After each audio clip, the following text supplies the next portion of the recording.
This is video part 6.5 of my weekly series. This is the Friday video where I recap how much I made on my covered call strategy. I have 100 shares of HIMS stock, and if they get assigned, I just repurchase them on Monday, or I'll sell a cash secured put and do that instead. But you can see here that on June 30th, I bought 100 shares of HIMS at $50.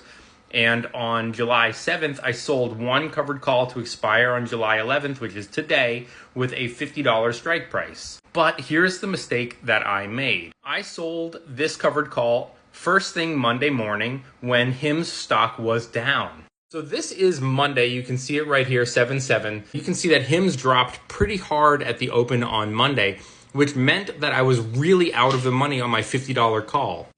It's Robin. Oh, hello. Robin. My bed's a mess. It's okay. Now, the problem was that because I'm selling this call with a $50 strike price when it was in the, in the mid 40s somewhere here, the premium wasn't very much. It was only $50 because I sold it when the stock was in the, $46, $47 range, which meant that it was a lot less likely that it would hit this price. So the premium was a little bit smaller. Now, the mistake that I made is you can see just a day or two later, it's Wednesday at this point, and HIMS is now $50. Look at the premium for a $51 call. It's $130. I think it says $130. So if I had just waited a few more days, I could have made $130 on the premium instead of $54. Now, in life, people are always saying, don't look backwards. What happened, happened. Don't do the hindsight thing. But in trading, especially with covered calls or day trading or swing trading, looking back and seeing what was the mistake I made and what could I have done differently, this could have been, and now HIMS might have stayed in the $45, $46, $47 range all week, and I would have missed out on that $54. But personally, I would have rather taken the chance, giving it a day or two to see if the premiums come up a little bit more, and risk not making $54 for the possibility of making, say, $130. I would have taken that choice in hindsight.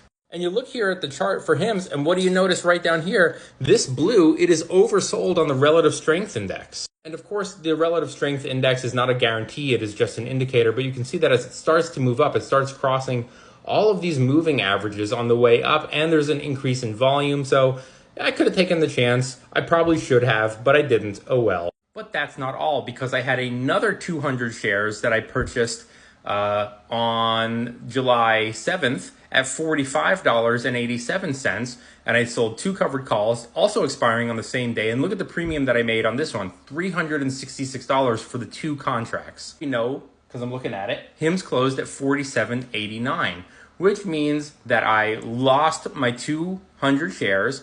I keep this $366, and I even made another $26 on the difference of the price that I purchased it and where it was called away at 46. So I'm in at 45.87, out at 46. I made $26 more, which means I made $392 this week on that position and $54 on the last one. Now, if you watch the last video in this playlist, which is not part of the series, so this is video 6.5, there's video part 6, but the one in between that in this playlist is going over some other options that I'm looking at for next week, and we'll decide what I end up doing. But the reason I'm glad these shares got called away is because it frees up about $9,000 in capital, which I can now use to make a new investment. So I'll still have the 100 shares of HIMS that I'm working on, the ones that I purchased at $50.01. They're still in my portfolio, and I'll do the same thing. I'll wait and see what happens later on in the week if I can get a higher premium.